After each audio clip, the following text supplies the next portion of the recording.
Chile tiene un desafío en materia de aumentar la sustentabilidad, pero no solamente el desafío es nuestro, sino que también de los países desarrollados que nos llevan la delantera en esta materia. Para analizar qué está haciendo y qué piensa ser la principal economía del mundo, Estados Unidos, que está saliendo además de una crisis económica, estamos con el coordinador internacional de la campaña del presidente actual y candidato también a la presidencia de Estados Unidos, Barack Obama, Juan Verde. Juan, muchas gracias por esta entrevista en DFTV en el marco de esta cumbre de sustentabilidad. Es un placer estar aquí. Estuvimos conversando previamente sobre los pilares de tu exposición con respecto a esto, y dices que el calentamiento global ya no es un tema y que existen los desafíos para poder seguir adelante en materia de sustentabilidad. ¿Qué pasa? Efectivamente, y creo que el debate sobre la existencia del cambio climático es un tema absolutamente cerrado, por lo menos ante la comunidad científica. De forma continua, la comunidad internacional ha llegado una y otra vez a la misma conclusión, y es que con un 98% de probabilidades el cambio climático no solo es real, sino que es la mano del hombre la que está acelerando este proceso, y eso crea una serie de condiciones propicias para que la innovación y sobre todo el espíritu emprendedor y las empresas aporten soluciones a esos grandes retos de cara al futuro. ¿Qué pasa con los intereses creados, por ejemplo, las grandes industrias del petróleo, el papel? Porque claro, yo creo que existe algún factor de retraso en la innovación, por ejemplo, en el mundo del automóvil debido a los grandes intereses petroleros. Sin lugar a dudas, y son grandes intereses económicos que se oponen a este periodo de transición en la economía mundial. Pero yo le recuerdo a la gente que los grandes opositores de la electricidad eran los fabricantes de velas, y los grandes opositores del coche fueron los dueños de los ferrocarriles. Pero hay ciertas cosas que caen por su propio peso, y estamos ante un momento en la historia de grandes cambios, y son grandes cambios porque tenemos que cambiar, porque el mundo está pasando por una situación crítica en cuanto a la crisis global del medio ambiente y del cambio climático, y tenemos que hacer algo al respecto. No podemos seguir haciendo lo mismo. Como asesor del presidente de Estados Unidos en materia de sustentabilidad y medio ambiente, ¿le ha recomendado que Estados Unidos suscriba los convenios internacionales de medio ambiente como el Pacto de Tokio y cosas que, hay que decir, los Estados Unidos todavía está al debe?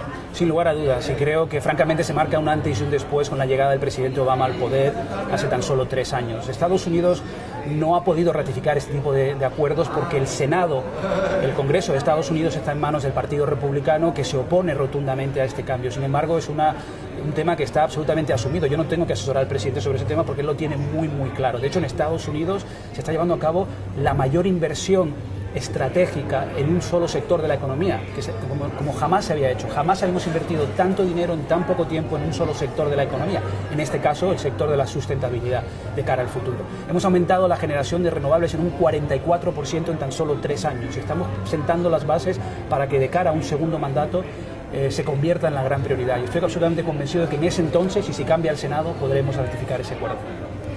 ¿Qué es lo que pasa? Estados Unidos es un país desarrollado, la principal economía del mundo, que explota en su desarrollo con la revolución industrial y por lo tanto es uno de los que contribuye a la contaminación mundial y hace que colapse la capa de ozono. Es de los que aportan a esto, y al final del día Latinoamérica, que es un continente en vías de desarrollo, un subcontinente en vías de desarrollo, tiene que pagar el costo del desarrollo que tuvieron ustedes y implementar, hacer más dificultoso su desarrollo. ¿Cómo lo ven eso? ¿Hay una deuda con los países emergentes? Yo creo que la palabra correcta es deuda. Yo sí creo que se debe tomar una consideración y hacer que el proceso sea lo más apacible y lo más fácil posible para los países en vías de desarrollo emergente. Sin embargo, yo creo que es una oportunidad. No se debe ver como algo, bueno, el primer mundo ya pasó por ese proceso de contaminar para desarrollar, ahora me toca a mí. No, el ejemplo que podemos dar, por ejemplo, es en África. África ha pasado de la telefonía fija, nunca tuvo telefonía fija, pasó directamente a la telefonía celular y móvil, claro, lo cual le permitió adelantarse. Hoy el crecimiento, una de las regiones de mayor crecimiento de la telefonía móvil es África, y no tuvieron que hacer inversiones de miles de millones de dólares en torres y en infraestructura convencional. Nosotros sí, eso fue un error nuestro. Las nuevas tecnologías y la innovación le van a permitir a sitios como India, Brasil, China y otros mercados emergentes saltarse ese paso y apostar por un modelo económico mucho más vibrante, mucho más dinámico, que genera oportunidades, pero genera oportunidades de una forma responsable. Sustentabilidad versus desarrollo, ¿cómo se enfrenta esa dicotomía? Sí. Bueno, para empezar, yo creo que es un planteamiento absolutamente absurdo pensar que se le debe dar la misma importancia al planeta que a la economía. Para empezar, sin planeta no hay economía. O sea, que eso hay que tomarlo en consideración. Pero sí es cierto que no son conceptos reñidos, que tienen que ir de la mano. De lo que hablamos aquí hoy en esta conferencia, en esta cumbre, es precisamente sobre cuál es el futuro, cuál es el camino hacia ese modelo económico que sigue apostando por el desarrollo económico de los países pobres, que sigue apostando por la mejora de la calidad de vida de las personas y los estándares de vida, pero que por otro lado tenemos que pensar que si queremos que nuestros hijos también tengan las mismas ventajas que tenemos hoy, hay que hacerlo de manera responsable. De lo contrario, vamos a necesitar 2 planetas de cara al 2050 en cuanto a recursos, y no lo tenemos.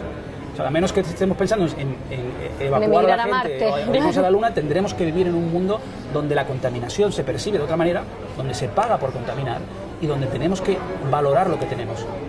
Bueno, éxito en lo que queda. Muchísimas gracias. Muchas gracias por esta entrevista. Un placer. Y así finalizamos esta entrevista en el marco de la Cumbre de Sustentabilidad y yo los dejo invitados a una próxima.